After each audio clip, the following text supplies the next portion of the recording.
live. And ladies and gentlemen, this is your Monday Mayhem show. I am Monday Mayhem Warriors. I'm sorry, Mike Sorgatron Sorgatron on Twitter. There's a little lightweight if you are joining us. And damn it, there's a Zoom logo in the corner too. I didn't realize that was going to happen. But I am just freshly in from about 5 days on the road and about 32 hours on the road collectively, so I don't want to go set up the studio. So here we are doing this, and our other method, apparently something happened to it. So we're live on all the places, but with us first of all from Beacon, New York, it is Mad Mike. Hi, Sorg. Hi. Sorg. It's Spider-Man week. It is, and sadly, I still can't see it this week because of scheduling, and I forgot how calendars work. So I'm still very sad about that. Thanks for reminding me. I will say once again, don't spoil this movie. Yes. For myself or for Sorg. For any of us, no. We will kill you. Well, I'm not that. No, I don't. I'm specifically addressing Chachi. Oh yeah, there's that. Specifically, because he's trying to be a little jerk face on Twitter.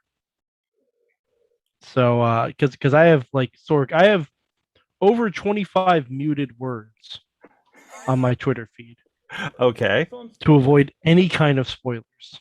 Mm-hmm. And I will be taking a social media break come Thursday morning. Well, that should also be helpful for your, general mindset too, right? You would think, but I'm gonna just be wanting to see Spider-Man. So my mindset is going to be climbing the walls, as it were. Oof.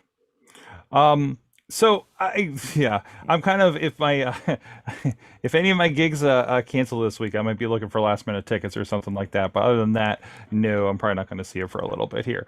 But that's okay. That's okay. Also with us here on Spider Week apparently is Mainstream Matt of Just Pro Wrestling News. I'm just impressed that Chachi's able to break through Mad Mike's firewall of 100 muted phrases and words and get even into his mentions, if you will. He started using the word arachnid. Oh, is he saying like arachnid man? He yes, and now I've muted arachnid man. I'm thinking I'm just gonna end up blocking Chachi for the week. That might be good. That might be good to do. Mm-hmm. But I don't want to give him the satisfaction. Chachi, you've made the list, the blocked list. I mean, let's be fair. I mean, we've all muted one another at one point or another, right? I mean, that's no, true, right? I don't mute anyone. Oh, nope, I don't mute people. I think strike that mention right there. I might have muted Riz for a while because he kept commenting on Pirates games, but with no context. And I was just like, I don't know what's happening, and it's really confusing, and I keep thinking it's something else. And I got to mute Riz for at least the baseball season, which is most of the year. This was a few to be years fair, ago. the baseball season for Pirates fans ends in what, May? Yeah, it's day 2, something like that. Yeah, we all show up for opening day, and then sorry, Matt. No, same here. That's fine. But I was just thinking about what a no context Riz Twitter account would look like, and it would probably be amazing. That's true. That needs to happen, not by me. Someone else needs to do that. So, typically this show we do talk about WWE RAW or whatever is going on. I do want to talk a little bit about my weekend. I did find myself in Myrtle Beach for Next Level MMA, and so Sweaty Dick Punching is still alive and well, and also just last night in Chicago. At a new venue for an amazing Warrior Wrestling show. But we'll get to those later in the show. But first, what people really want to know, and I do because I just don't know what happened. I did fit in AEW Dark in the hour I've been home. But what happened at WWE Raw tonight? Let me know what I'm missing and what I'm missing out on, Mad Mike. Okay, so I'm gonna be perfectly honest. I watched the first hour and 10 minutes of Raw. Yes. And then me and the missus decorated our Christmas tree and put on Muppets Christmas Carol. Life choices. By the way, side note, I've watched most of the Defunct Land episodes on Jim Henson properties in the last week. Fantastic stuff. Oh my God, so good. You ever have a YouTube documentary almost make you cry? Yes, there's that one, and at least one or two of them from Gaming Historian. Okay, then. I didn't know about the final days of Jim Hansen, by the way. I don't know about them, so I can't speak to it really. It is interesting. It is interesting. Okay. So highly recommended. So one thing I will say that is worth your time definitely from Raw, the match between Bianca and Doudrop. Ooh. Very good match. Two people I want to see go at it, sure. Very good match. Mm-hmm. Clean finish too. Wow. Yeah, very clean finish.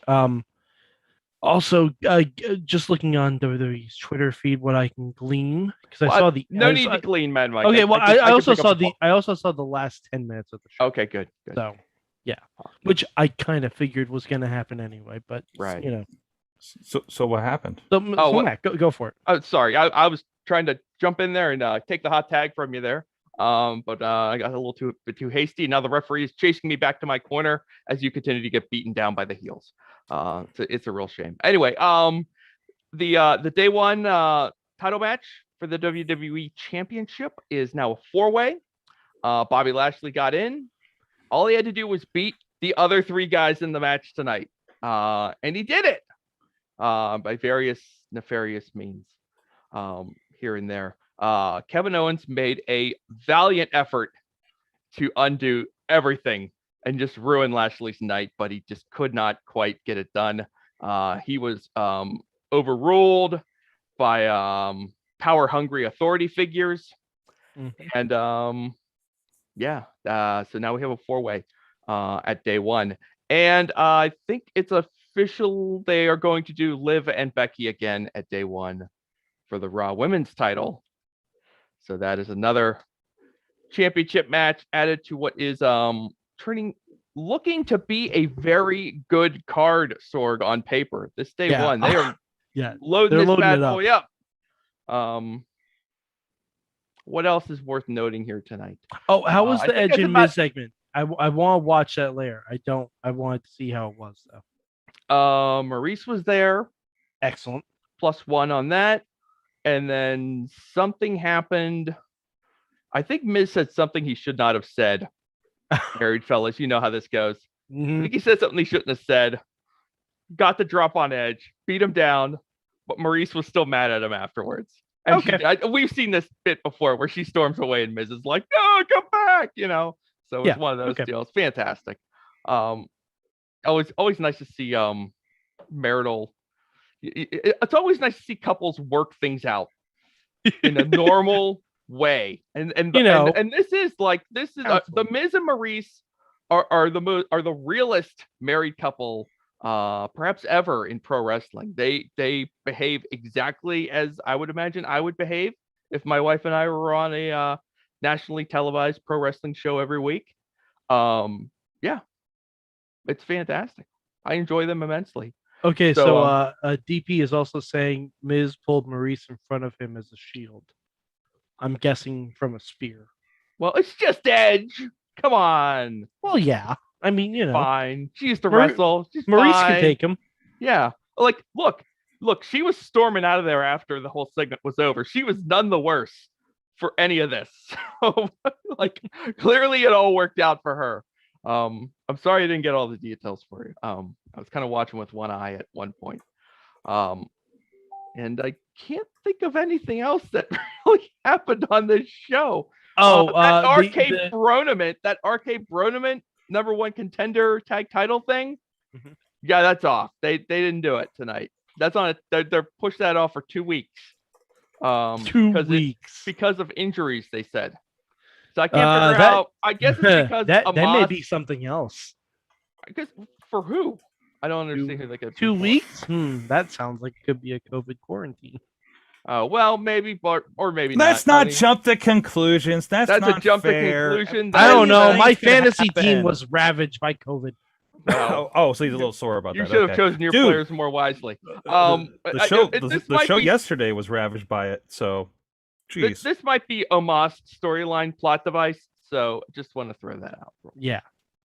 Honestly, it'll probably just end up being a tag team turmoil. 2 weeks. Yeah, I mean, have a it's one feeling thing to like put it off for 1 week. because I don't know, Otis got a win over Riddle. Otis Clean got as a a win on sheet. Riddle, so I mean, I think it'll just end up being like a tag team turmoil with all the teams getting in there. Riddle takes too many pins. No, I don't think he Dude does. is over like crazy. It was over like crazy. I felt like once they got the fans back into the buildings, and maybe he still is. I mean, I think people still like to see him, but man, he's like one of the few guys who has like a little bit of upward inertia on him. You know, don't beat this guy for no reason. Don't be taking L's to Otis with Riddle. That's no good. Give me a break, man. But yeah, I mean, Raw. You know, the stuff I watched, it was okay. Oh, You Finn know, Balor got pinned again. Of course he did. You know, I'm glad he. Austin Theory was taking a selfie and it distracted him. Oh, jeez. So Dolph Ziggler pinned him. Jeez. Balor hasn't won. You know what? Balor ain't been right since that top rope snapped. Mm-hmm. That was a if I believed in long-term storytelling in this company, I would I'd be trying to tie a thread here. But yeah. So good. You know? You're not hearing me typing, right? I'm making some notes. No, I hear you. You hear me I typing? just thinking about like typing. Oh, so we got Riddle taking too many pins. We got Finn Balor taking too many pins. You know, it's just I don't know. Not the way, in my opinion. I don't know. You know, you got guys who could actually be useful to you if you would just take a little bit of care, but you know, you gotta do what you gotta do. I don't mind them setting up something where Austin Theory gets to beat Finn Balor and you know that gets Austin Theory to another level. That makes sense. But why do you have to like beat Finn Balor to get the Finn Balor getting beaten by Austin Theory? That doesn't help. You know, that kind of diminishes the value once you finally get to that point. You know, you got to keep these guys strong, right? So they can be fed to the next guy. I think that's how it's supposed to work. I don't. In theory. Is Dana Brooke still the 24/7 champion? Yes. Excellent. There was they were out in the streets of Minnesota. Okay. She was just casually walking along with Reggie. Apparently Reggie is no longer interested in this belt. R-Truth and Akira Tozawa were disguised as a Christmas tree and a snowman, respectively. Excellent. And you know, shenanigans ensued. And you know what? Dana put up one hell of a fight. I think Tamina showed up at one point, just in the streets of Minnesota. Well, you know what they say, nobody's meaner than Tamina. And they I believe Dana and Reggie escaped over a snowbank. I'm surprised there wasn't like a sleigh ready for him. Those with horse-drawn, like a horse-drawn carriage or something like that. That would have ruled if they would have like jumped over a ledge and like there was a waiting horse-drawn carriage and they ride off. Yeah, that'd have been nice. But yeah, gotta say something for the Christmas that. show. That was like it's always nice when they take things outdoors. So that was interesting, if nothing else. What can we say? Yeah, I mean that's pretty much it. It sounds like for Raw. I'm excited. Day one looks like it's gonna be a good show. Like that fatal 4-way, that's gonna be a baller match. That should be fun. They can definitely go numerous different ways with that, depending on what they have planned heading toward Rumble and Mania and whatnot. And I think Sammy's getting added to the Brock and Roman match. I think he is. I think he is, because if you have Sammy get beat, neither guy has to get beaten. Yeah, exactly. Well, the thing with Brock and Roman right now is trying to figure out how Drew McIntyre fits into all this. Rumble. And when maybe that is the case. So if that is the case and Drew's going to win the Rumble, then there's no need to insert Sammy to be a sacrificial lamb in this match between Brock and Roman. You just have Roman beat Brock. Because then you have the rematch between Roman and Brock at the Rumble in like a specialty match, like a last man standing or something like that. Maybe. I mean, I always fall back on this feeling that, and this has not necessarily been the case in every year when they do the Royal Rumble, but this sense that like the Rumble championship matches are these throwaway things because nobody really cares. But that's not always the case. Sometimes not we always do the case. care. That's not always the case. Because I was gonna say we got AJ Styles versus John Cena one year at the Rumble. I was and thinking that of that very definitively same match actually when you're Yeah. Well, I was trying to make that point and caught myself midway and was like, wait a second, that's not right at all. But then again, we also got Brock Lesnar versus Hardcore Holly one year. Exactly. That's such an easy, another one too that we always look back on. So yeah, there's like I said, like SmackDown doesn't have many moving parts, but it's got a few, just enough to make that top title match at day one very interesting if they keep it a one-on-one. If they add Sammy to it, it probably takes a little bit of steam off of it because then you're waiting for Sammy to do his thing. But I will say, Brock Lesnar the last couple weeks on SmackDown, more so the 2 weeks ago, has been a delight. And him last Friday in his overalls with his damn flip phone, telling hunting stories from Saskatchewan to Adam Pearce. This man is just a joy every time he's on TV. I can't. I feel like we waited so long to get this just like straight up, good guy Brock Lesnar, and now he's finally here, and it's very pleasant. I really do enjoy it. His stuff with Sammy was really good.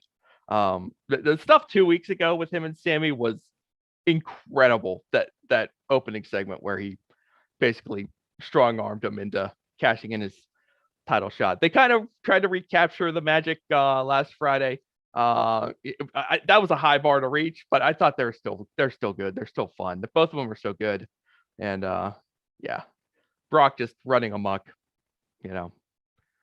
all over SmackDown because Roman is, I don't know, somewhere else.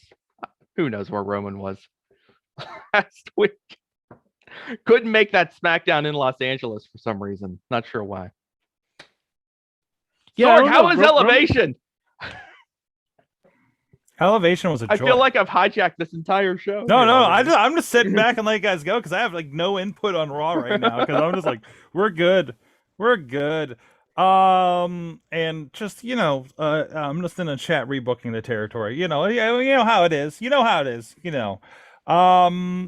I know Elevation just kind of threw on, because I just got here and I'm trying to sort have a couple of shows I'm juggling here from the weekend that need to be either put together, finalized, edited, or post mortemed, I guess.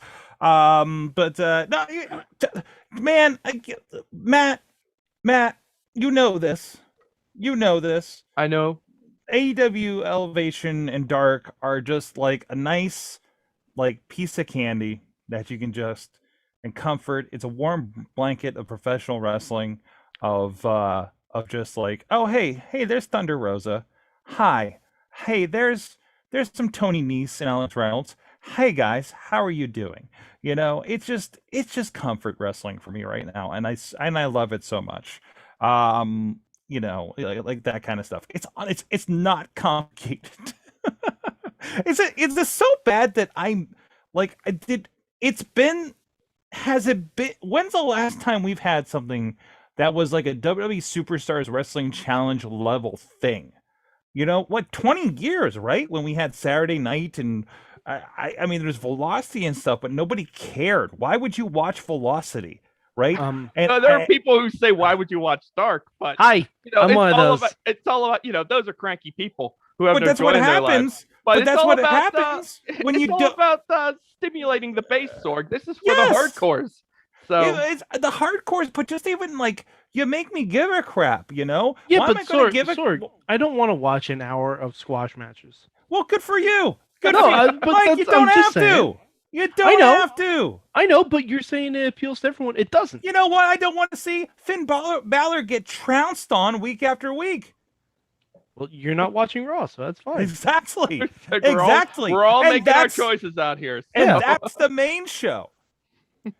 That's the main show. I don't know who's not the jobber on Raw anymore. And it doesn't No, sound no, like no. it's You getting definitely better. know who not the jobbers are on Raw. Yeah, exactly. You definitely know who Just not the jobbers care. are. Just you know, I'm just continually astonished about how WWE makes me not care about incredibly talented people. That's it. That's what they're 100%. good at. Yeah. That's what they're good at. I don't get it. I don't get it. But I don't know. It works for something because they're making money. It works for the kids, I guess. But I just, you know, we talk about stories and stuff in wrestling, and I don't get what the story is there, and I don't know. But anyways, no, it's so yeah, Dark was good. It had, Thunder Rosa beat somebody up. Eddie Kingston's wild. And Mark Henry's just the chillest dude. My favorite Mark Henry line of the night was I think he was talking about Emma. Oh my God, I'm going to butcher the name. Emma, help me, Matt. Emma. I want to say Emma Sakura, but I don't think that's right. Emi Sakura? Emmy Sakura. Thank Sakura. you. Okay, God, good. I'm still. This is still me. That's okay. I need a cheat sheet. But he was either talking about her or her second out there, her manager out there, and he's like. I normally would say I wouldn't trust her as far as I could throw her, but I can probably throw her pretty far. Yeah. You get it? Because he's Mark Henry. So yeah, that was my favorite word of the night. But that between that and Tony Schiavone feudally trying to teach Eddie Kingston how commentary production works, that's the story for me. That's where my interest lies. So. Eddie was like, when Eddie was starting out on commentary, he was doing the duck and cover every time they set off pyro. He was like diving underneath the desk. And I don't know if Tony tolerate genuinely or just for fun begrudgingly tolerates Eddie. A little bit of that. I don't know. Eddie seems like a delight. Oh, I bet he is. I bet everybody's fun and and that's the other. And again, if it was just the wrestling, no, Mike, I probably wouldn't be sticking around. But the commentary, they're having so much fun, right? And okay, that's fair. But that's what keeps me on. Yeah. That's one of the things that keeps me on, and you get to see some of these people kind of flesh out, and it is cool to see even the enhancement talent. It is kind of an indie level thing, right? Because I saw last night Jason Hotch, who's been doing dark stuff, right? But he has also been doing some very fantastic stuff on the indies that we've been able to film the last few months. He was here for WrestlePit, just last month when we did that. So it's a that level thing. It's a hardcore thing for sure. But it's also just if you just want to see some wrestling, it's good. It's not. There's not Matt. You agree? There's not bad matches. Sometimes there's a squash here and there, but they give them. I mean, we have to breathe. We have to be clear. There are rarely bad matches on Raw too. No. That's right. No. Legitimately. There are very rarely bad matches on Raw. There are a ton of bad stories. There are a ton of bad booking decisions. There are rarely bad matches because everyone on that roster is super fucking talented. They are super fucking talented, but yet I am not made to care during their matches. but that's not about the matches themselves. This is what you always tell me because I tell you I don't care about the matches on Dark Elevation. Okay. So you're hoisted by your own petard here, Sword. Don't you talk about my petard, sir. There are very good matches on Raw. If you don't like the story, it's going to be hard to get into them. But there are good matches on Raw. It's not even the story, the moment, the vibe. I don't know, man. Hey, it's okay. I don't know. There's something out there for everybody. So if you don't like the wrestling that you're watching, just find a different wrestling. Trust me, it's out there. Or turn on Muppet Christmas Carol, which is delightful.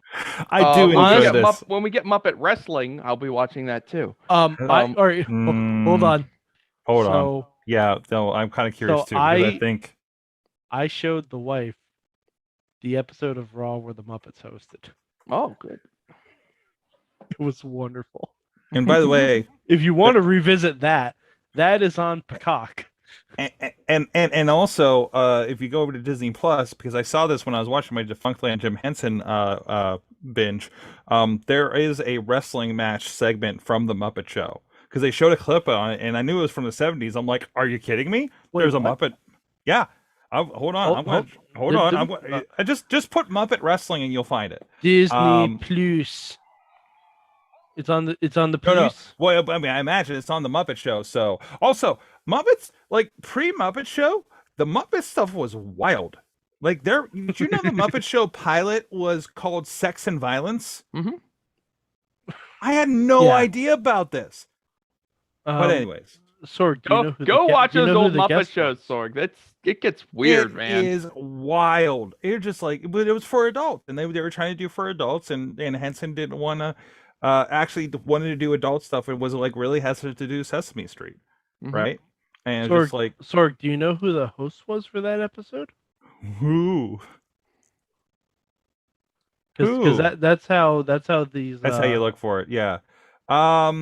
This is, I don't know. This is actually from the second. This is actually from Sex and Violence. So you Oh, okay. so it's not going to be on there. Okay. Yeah. Did it?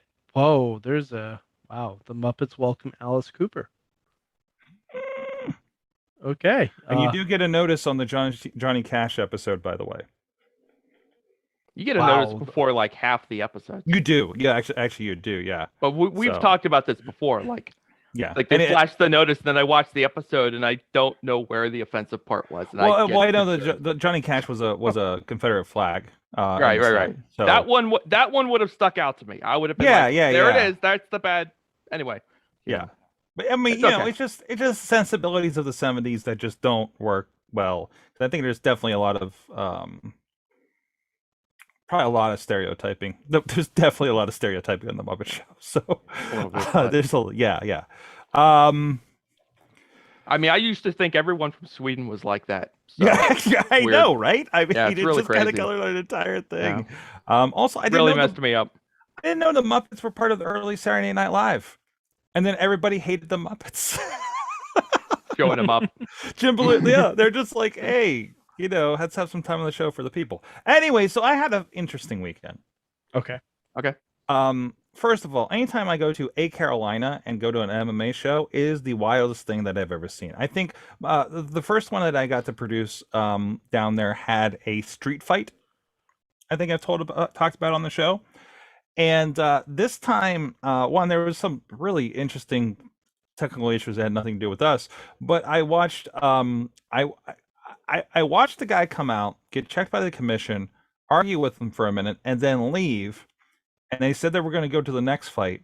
And then the next fight came out and then went back. And then the first guy came back out again and then went back. And then we took like a 20-minute break to figure out what was going on.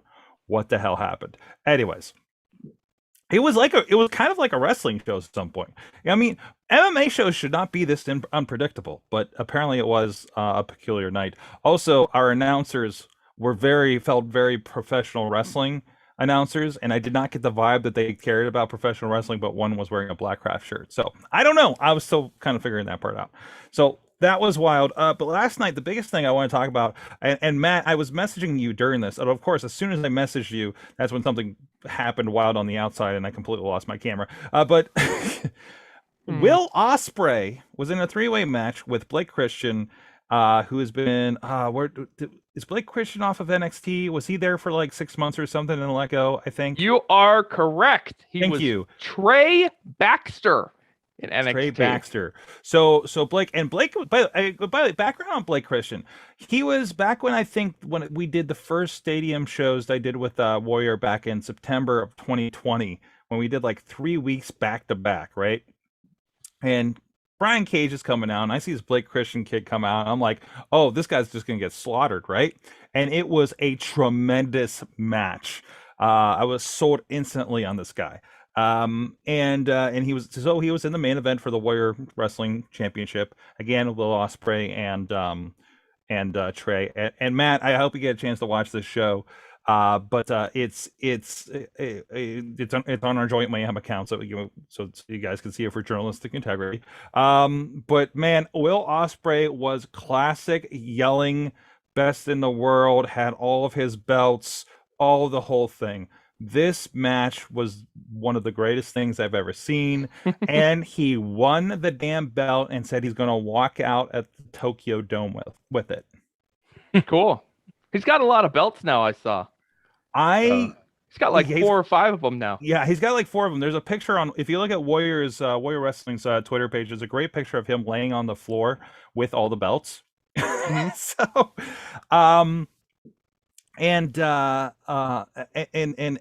match was so hyped that like I had a production assistant help me out with communication in the back as we were changing things through the night, and I just looked over the corner, and he was just losing it. Everybody on my headset was losing their minds. I haven't put it out yet, but Missy has apparently video of me at the production table, just going nuts during this match because they go and you know, hey, I guess I could say we don't know who wins. They never tell us who wins on these things, like any match. So we're just going with it, right? And I don't know, yeah. So we don't know that this is going to happen. So we all lose our minds on production. Yeah, I don't think anybody. I think the announcer knew and still like was dumbfounded, right? And it was a great moment. They had like, I think they said over 550 people there. I'm like halfway the show and realized that like every seat was filled, and it was this convention center. First show that Warrior's actually done, not in the high school that they're based on, because again, Warrior Wrestling amazingly is a charity for the high school. So, and they're doing these bonker things. Mercedes Martinez versus Thunder Rosa was an amazing, actually, mat game for a lot of it. Demonic Flamita and Aramis had a tremendous out of the gate match. I got Vegas Mikey. That's what I'm calling him now to keep him straight in my head. He's actually he films over at Future Stars of Wrestling in Vegas, and he comes into Chicago just to do Warrior, right? And Jen Doe, who I know is a wrestler in training out there with freelance wrestling, they freaking killed it on cameras. I've worked with them both a couple of times now, I think 3 shows a piece.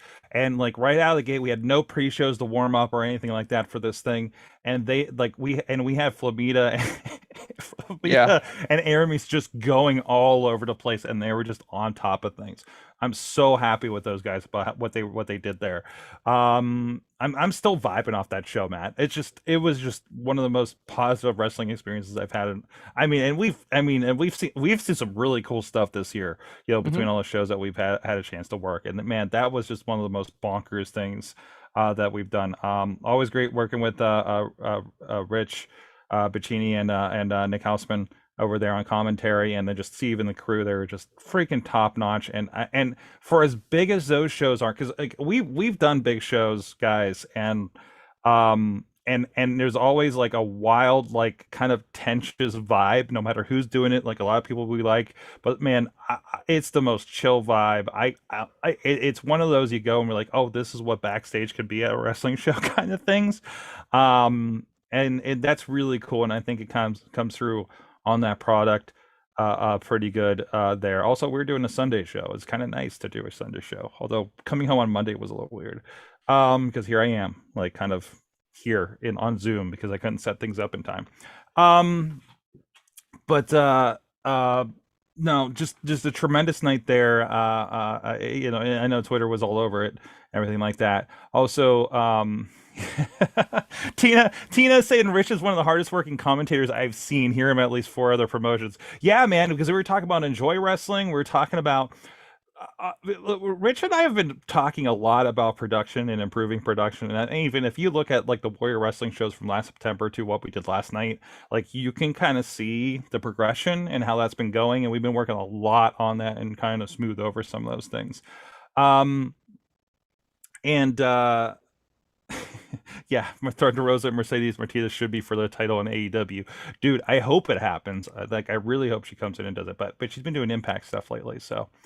Yeah, no, I feel, yeah.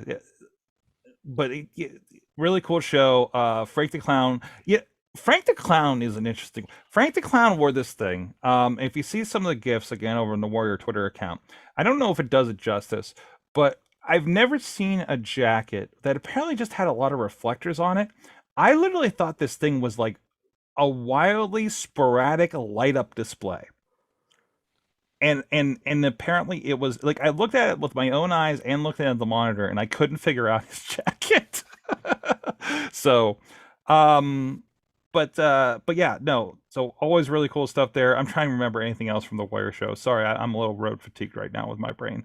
But no, really good show, really fun, and really looking forward to. We got to catch up with Sam Adonis a little bit too.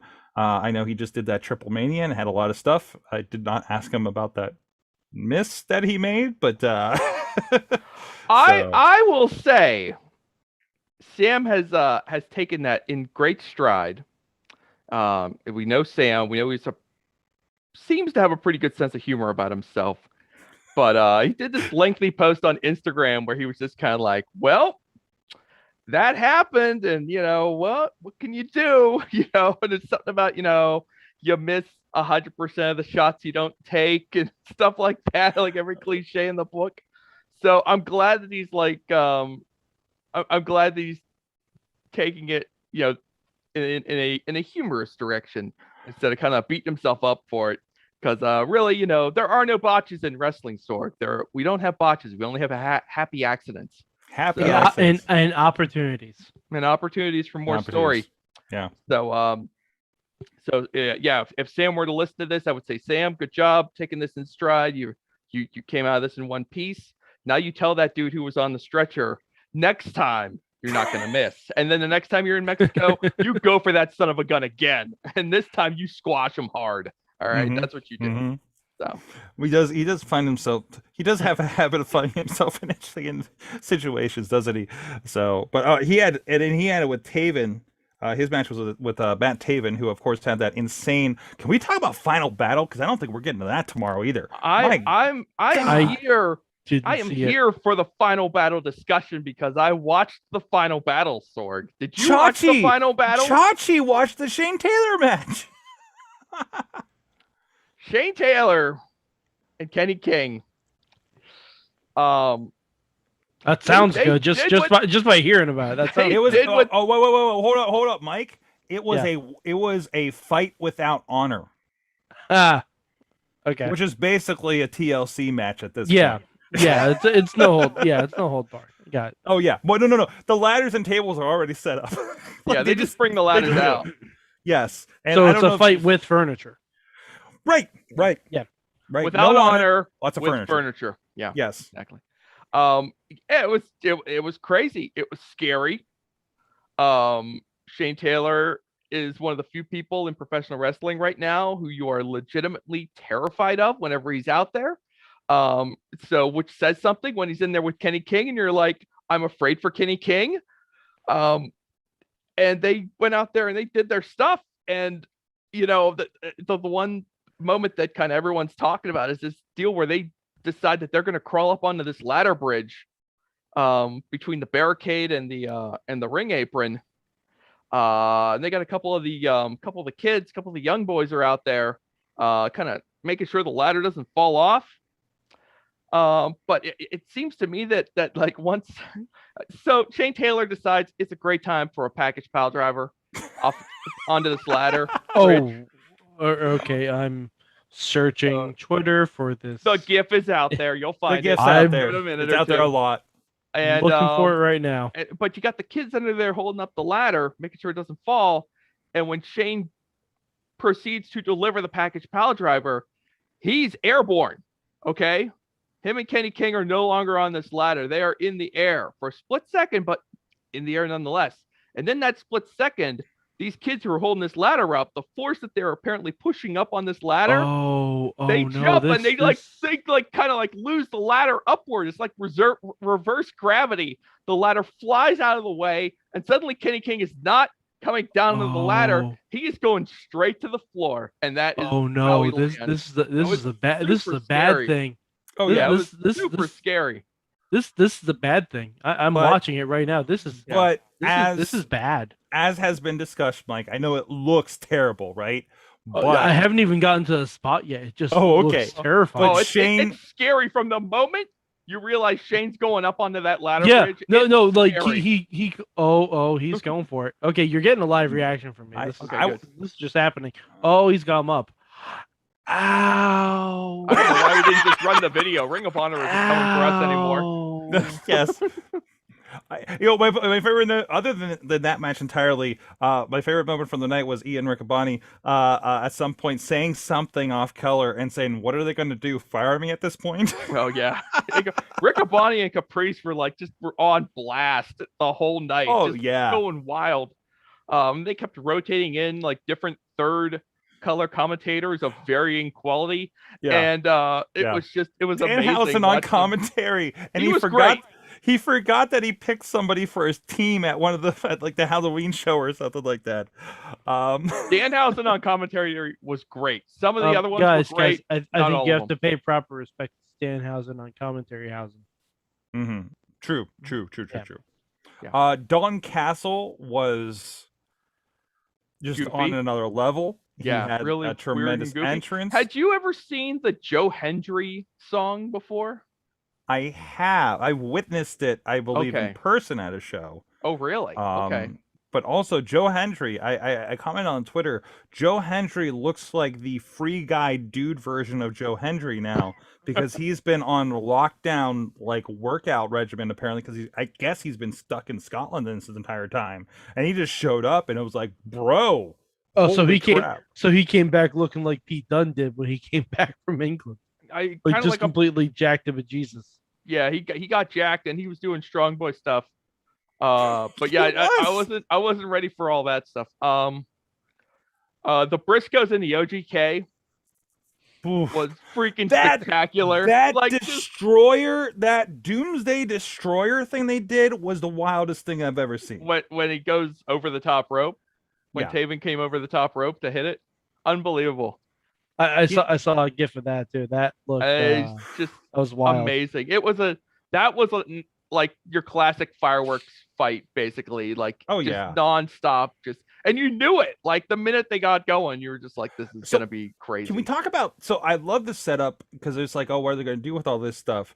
And it's this, and I think did I talk about this on show or on Twitter last week about how there's like, there's a WWE ecosystem, and then it's not just like you're an AEW, Ring of Honor. It's like it's all this wild ecosystem with New Japan and everything. Like Chaos is being represented by Sue and Trent over on AEW. Like it's like you have WWE wrestling, and then you just have wrestling, and Ring of Honor is really getting in that between Deonna Purrazzo coming out to challenge Roxy, FTR coming out to challenge new tag champs Briscoes. We did something with the. You're just gonna gloss over the fact that Braun Strowman showed up at this show, Sorg? It was actually Braun Strowman showing up was probably the worst segment. So I mean, was he with EC3? Yeah, it was with EC3. Yeah, okay. But like the reveal, I think they botched the reveal on production because they kind of leaned on like these guys kind of standing in the entrance a little bit. Well, Sorg, what are they gonna do? Fire the production guys? Well, there's that too. Look, they did what they were gonna do, but like when it came to like reactions for the night, like when Braun came out, like the crowd gasped like at seeing him. Like it's not the level of guy to you be fair expected to see at that show. That's the largest person that's been and then he probably is. He is. No, I'm saying it like with a laughing face, but it's probably true. They had the largest person in Ring of Honor history, and Braun Strowman or whatever, Alex, whatever his name is now. And then they Adam had Scherr. And then with Gresham winning the championship, apparently they have the smallest champion now. Mm-hmm. So they went both ways. Mm-hmm. So by the way, that Lethal and Gresham, oof, holy crap! But that was a classic, like crazy Ring of Honor thing. I love it was crazy to see like how many angles got shot on this show, because you expected like this just absolute. You expected the show to feel like a dead stop when it was over. Like, well, that's the end, But it was like, no, there's like, I wonder, but you left the show thinking like, I wonder what EC3 is going to be up to. I wonder what the Briscoes are going to be up to. I wonder what Roxy is going to be up to. What's Gresham going to be up to? What's Bandito going to do? Like, he still has a claim to the, kind of has a claim to the title. So they basically stripped him of it with the being out with COVID. Also, there's like the second time he's been out for COVID. So I think Garza was like, "Come on, Bandito." So no, any day now, Bandito, you want to help us out here? I Make it mean, easy. yeah, FTR Briscoes, which I mean, almost obviously is going to happen over on AEW, right? So so this is happening. You know, I know people kind of like say, well, because I forget. Oh, honestly. Oh, by the way, big helping set up show. He was just like part of like the staff at the Myrtle Beach Sports complex that we were at Thursday and Friday. I apparently found like the world's biggest Shane Taylor fan that was like really excited and was like, you know, is AEW going to buy Ring of Honor? I'm like, I don't know, man. They're bought by another company and stuff, right? So, but yeah, like I don't think like Sinclair's gonna keep Ring of Honor. I don't think anybody's buying the brand or anything, but they're gonna do this thing that everybody else has been doing, right? I mean, they think they're going to be back in April. like I don't know if they.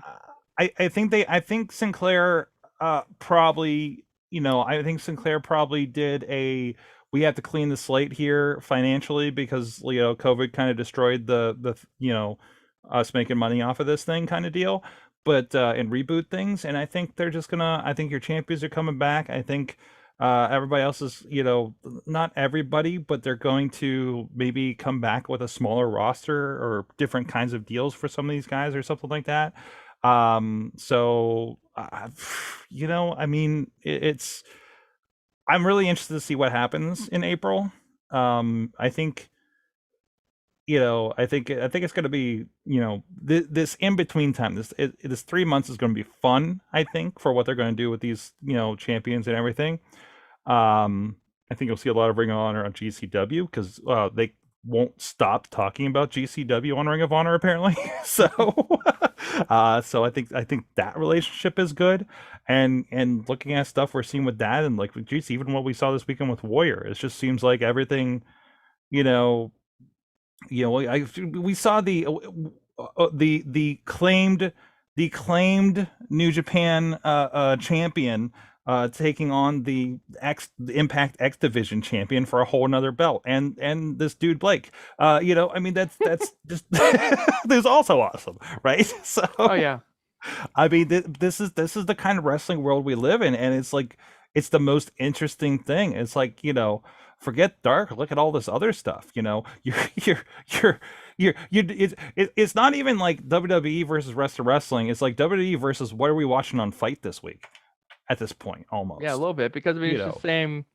It's like you the won't- WWE. It's your pool of WWE guys, and it's the pool of everyone else, and everyone else in that other pool, almost everyone in that other pool could move one way or the other, and Man, show you up in know different what? places. You know what? You know, it's almost like there's like a national or international wrestling alliance right now. Yeah. Hmm. I don't want to let the we can't shut the door on the final battle discussion without a quick mention of Josh Woods versus my boy, the Mecca, Brian Johnson. I was in a Discord chat during that match with people who had never seen him before. And indeed, as always, this always happens, Brian Johnson won them over because he is a great professional wrestler. Yes. Yes. Yes. Yes. I don't have any more to say about that. Also, weird that he just like spent all of his rope breaks like right out of the gate too. And I didn't see where that was a It's strategy always that paid the off or pure- anything. Well, that's what we're saying. The pure rules matches are always the best when you have someone in there who is not good at the pure rules in the story. Because then you get to watch, because then it makes the pure champion look like a genius, because he's just like playing with this guy the whole time. And they're like, what the hell is this guy thinking? You know, it's like watching the quarterback run out of the back of the end zone. You're just like, what's this guy doing? So it's like watching someone who knows how to play Smash Brothers against someone who just mashes buttons. Yeah, it's kind of. basically like that. Okay. Yeah, and Brian Johnson was the button masher. He was definitely a button match. Mike, the end of this match was help me, Matt. It was kind of like a sleeper hold, and he had him. So Woods was sitting on the top turnbuckle and picked up Johnson in this kind of sleeper. So he's like got the weight basically, you know, on his neck head kind of pull up thing, and he tapped out, fell asleep. That so he had like, you know, Oh, extra okay. leverage. Yeah, And there's nothing you could do because the rope breaks were gone. Wow. That's the cool stuff they get to do in that division. Okay. Rules are tools. So Rules you gotta are use them. tools. Also, you get disqualified on the second punch, closed fist. And what was the other rules, Matt? I was just sitting here smiling about the Can you do about 12 the- days of Christmas of the rules of a pure There might be rule? enough if of you them. if you get into the tag team pure rules, yes, because holy that crap, gets muddy. those got complicated. Like they popped the rules on the first pay-per-view. I saw the pure rules tag match, and I'm like, oh, this is too much, guys. Hold on, You got to stop that. I'm gonna look and see if I can Like find these rules. remember early on, Matt, when we went to Fight Society, and there were all these rules for like what Fight Society was and becoming part of the society and not. It was like this like Fight Club kind of concept, which I thought still interesting, like still a genius concept. Other things for execution inside and outside people's control completely screwed it up, right? This is kind of that, but they have enough control with it. But it's Mike. Okay, so you have get a chance. 5 seconds to exit the ring. There you go. Yeah. Okay. 3 rope breaks. Yeah. 2 closed fists. And you have to hold the tag, rope the tag in. The Sure. Oh my god, the tag ropes. Mike, did you see the bit on NXT last Tuesday? The grizzled young veteran stole the tag rope during the match. Oh no. Yes. Saw And that. did what? And suddenly the referee was like, "Well, what can I do? You can't tag him now." I'm I like, saw that. He's literally like the Briggs Well, or Jensen it's or whatever. They 'cause got like his 'cause- arm around the turnbuckle. He's like, "I'm right here in my corner. Just tag me." And he's like, "Nope, can't let this go. Can't let it go." Because the grizzled young veterans are trying to match the urban street tactics. That's what the deal is. I assume they're kleptomaniacs now or Well, something. no. I think this is like a long version of Coming to America. Like they're trying to learn American tag team customs because you know they're from Liverpool, right. so they're trying to figure out like this doesn't work over here in the States. We gotta figure this out. It was the dumbest thing. It was dumb, but also like it's just one of those things that it when it happens, just like this is so dumb. But you just kind of like you can't help but laugh because it's just completely absurd. The referee like just waving his hands like no, poor guys. Yeah. Anyway, Well, on that note, Mike, I have no TV to talk about because I've been on the road for the last week. So So you are not caught up on the Hawkeye. not on the Hawkeye. Listen, man, it's been so busy, and I realized after this weekend, I'm basically home free for about 2 weeks for stuff, unless somebody has some wild last minute, hey, we're gonna do a big show on New Year's Eve kind of thing. Oh wait, somebody does. So which we're still figuring that out. But no, I think I'm going to have a lot of time to catch up on those things. Guys, I need to go watch the Insane Clown Posse documentary that just popped up on iTunes that I'm realizing that I was Katie and I were both interviewed for about, I don't know, 5 years ago, and we're curious if we have make an appearance on that. So yeah, I got a lot to catch up on, guys. Actually, I'm taking Wednesday off, and I'm going to watch that documentary. So I mean, that's not going to take all day, but that's a long documentary. Oh, okay, it's not. Also, I need to play freaking Halo because the campaign dropped on Wednesday, and I get a chance to play it yet. So that's my Wednesday, and I'll watch Winter is Coming. Tomorrow we do have. Last night I worked with MLW's Rich Pacini, but tomorrow we're gonna have MLW's Joe Dabrowski. I gotta get used to saying that.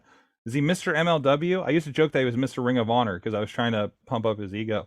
The voice of MLW. The voice, the other voice, one of the voices of MLW. One of the 2 voices of MLW. He will be with us, I think. And I will be using the entire time to try and get him to convince Dario Cueto to come on our show. There's that too. Oh my god. We need to try and convince Dario to come on for the first week of Mayhem Mania. Well, funny you should say, because I have booked now the entirety of January for Tuesdays. Excellent. We're going to need all the people we can get. We got Justin Idol coming. We have the Beast Man. We have the Lebanon Dawn, Joey Moses, along with Tito Ulrich. Should we have a rule that we can't let our guests book themselves? Yes. Should that be a standing rule? That should Yes. probably be a standing rule, yeah. Yeah, Yes, standing And rule. standing we also Don't let have, the forbidden door hit you in the ass on the way out, guys. we also have Julia the Dime Piece that's going to be joining us that month as well. So a lot of things going to happen there. A lot of new Awesome. faces. With at least a couple of new faces there. Mm-hmm. At least 3 It's new always faces. fun to explain the rules to new people, sort of. Yes, yes. A So competitive thought experiment. and The rules are very simple. Very simple rules. Very simple rules. And I'm trying extremely to remember. simple. I'm trying to remember if I scheduled anybody for February yet. I think that was Justin. I was trying to figure out if Idol should have been first week or February. So Justin Idol will be part of that first wave of Mayhem Mania. Oh boy. Yes. Matt, I'm gonna pre-game this. Does Justin Idol's cat get a pick at Mayhem Mania? I mean, we've Well- been trying for so long to get your dog to book a match. Oh, it's Now- not. It wouldn't be but- the first cat to make a move on Mayhem Mania. But if you recall. Sword, does anyone speak cat? Well, do you speak Liddy? Yes. Is that how true. that I knew Liddy was going to be on the show, so I took a crash course. You know. Hmm. But as far as I know, and again, I could be mistaken, there's no crash course in cat. There's a crash course in Liddy. I talked to like Muzzy. Remember that video language program for children from the 90s? I don't. It was just Google Muzzy. You'll remember Okay. it. You'll remember the commercial. I guarantee it. I had the Reading Rabbit. Okay, yeah, it's similar, but Like like those? Muzzy was like a French, like a Totoro kind of cartoon, and taught you French, Spanish, Italian, and German, but also now speaks Liddy. Muzzy French. Oh my.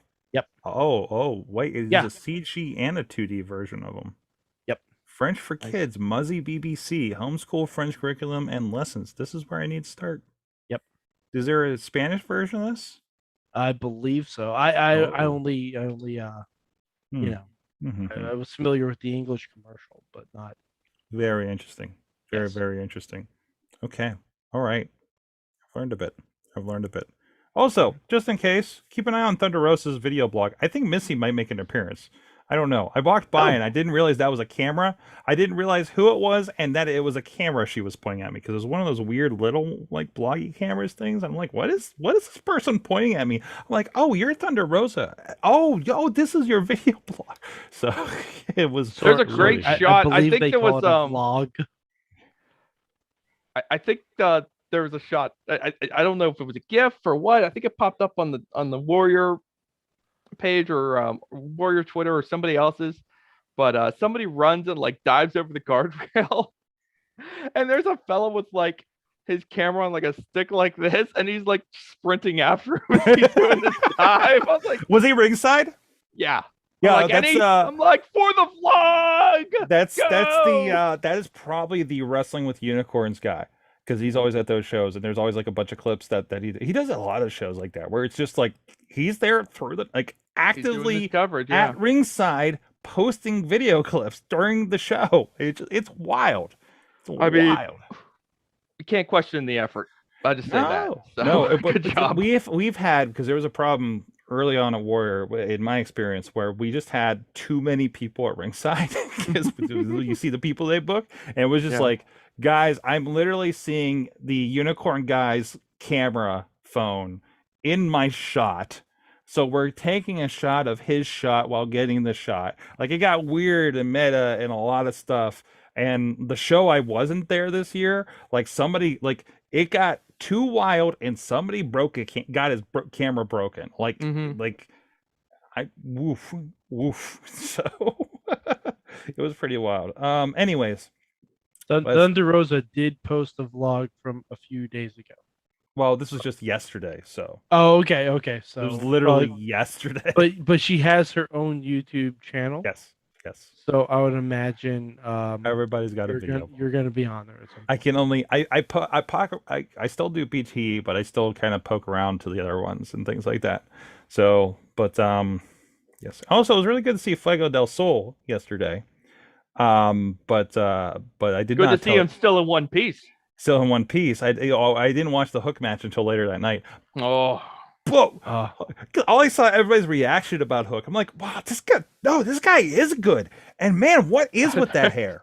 it's a good thing he didn't fall on his face, because that Okay, would have been a so- big disappointment. a buddy of mine was at the show, and I said, "Was Hook's hair like that really the entire time?" He's like, "Yes."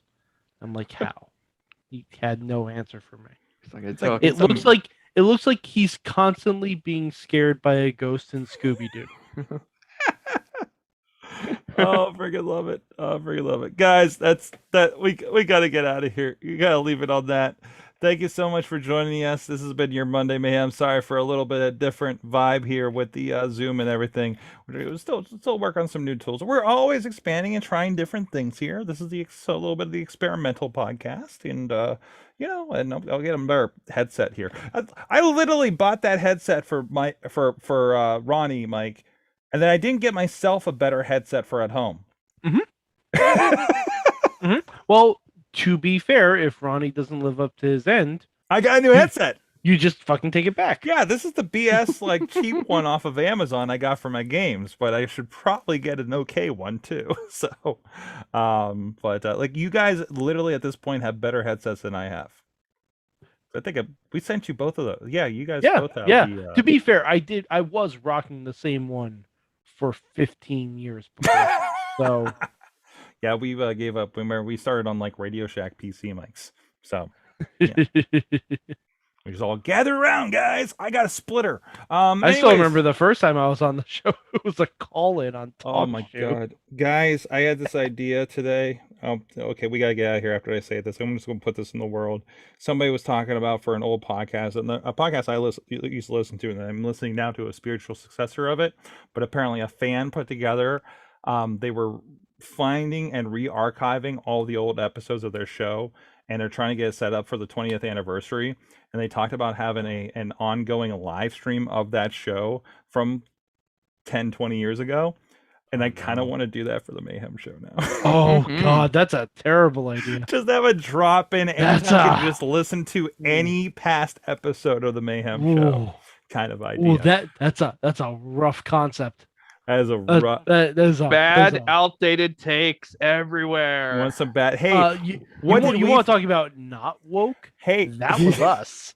Hey, what did you think about what were our thoughts of Impact Wrestling in 2009? If you want a little preview, every Christmas song I wrote for the 12 Days of Christmas for about, I'd say conservatively, a 3-year span. The 5th day was fuck TNA. Yeah, it was. Yeah, it was.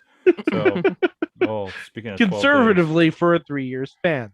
days. It was probably longer.